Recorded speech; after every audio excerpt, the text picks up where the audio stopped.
Tim evakuasi gabungan masih mencari puluhan orang yang dilaporkan belum ditemukan dan diduga terjebak dalam reruntuhan musola yang ambruk di Pondok Pesantren Al-Qauzini di Kabupaten Sidoarjo, Jawa Timur pada Selasa 30 September 2025. Sebanyak 91 orang diyakini masih tertimbun reruntuhan bangunan.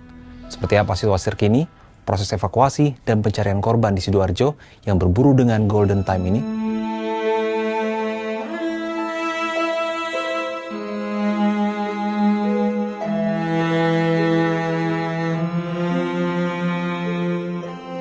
Hal ini disampaikan Kepala BNPB Letjen Suharyanto dalam keterangan pers di Sidoarjo, Jawa Timur, Rabu 1 Oktober 2025. Suharyanto menyampaikan bahwa masih ada 91 korban yang tertimbun reruntuhan bangunan musola Pondok Pesantren Al-Qauzini, Kabupaten Sidoarjo.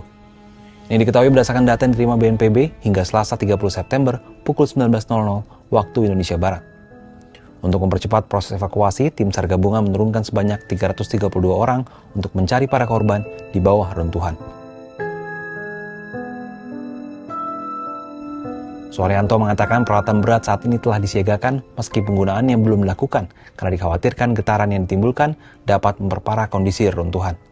Tim SAR gabungan mendeteksi indikasi keberadaan 6 korban yang masih bertahan di salah satu segmen reruntuhan. Dalam rapat koordinasi tadi, kami sudah sepakat, ada beberapa klaster yang akan dilakukan. Yang pertama, dari mulai kemarin dan hari ini, kita prioritas fokus kepada pencarian dan pertolongan.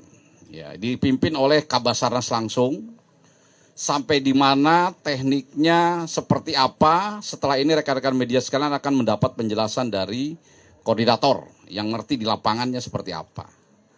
Kemudian BNPB, kami ini mendukung sepenuhnya operasi dari mulai pencarian pertolongan sampai dengan tahap rehabilitasi rekonstruksi.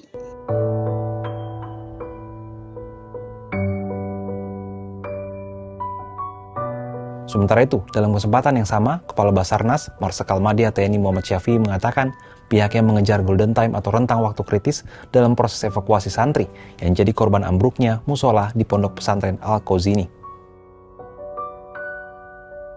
Saat ini kita mengejar golden time karena dimungkinkan dari golden time inilah yang kita detek masih ada kehidupan ini masih memungkinkan untuk bisa kita selamatkan dalam kondisi hidup. Sesuai teori memang 72 jam. Namun pada saat kita sudah bisa menyentuh korban, kita sudah bisa mensuplai minuman, vitamin, bahkan infus sudah bisa kita berikan, memungkinkan yang bersangkutan ini bisa bertahan lebih lama.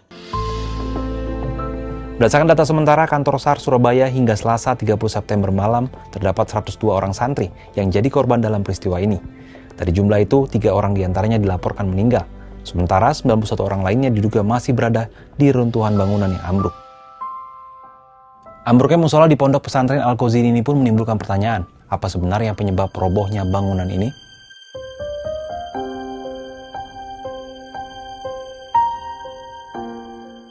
Sebelumnya pada Selasa 30 September, Gubernur Jawa Timur Khofifah Indar Parawansa mengungkapkan penyebab ambruknya musola di Pondok Pesantren Al-Qauzini Sidoarjo yang menewaskan 3 orang dan melukai puluhan lainnya.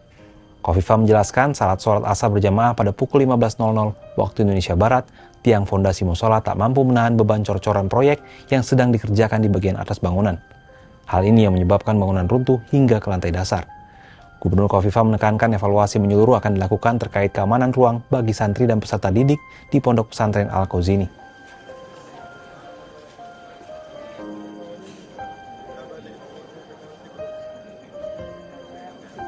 Sementara itu, Wakil Ketua DPR Sufmi Dasko Ahmad dalam keterangannya Rabu 1 Oktober di Jakarta meminta kepolisian hingga Dinas Pekerjaan Umum dan Penataan Ruang setempat mengusut tuntas kasus tersebut dan menekankan pentingnya standar keselamatan bangunan pendidikan serta keagamaan.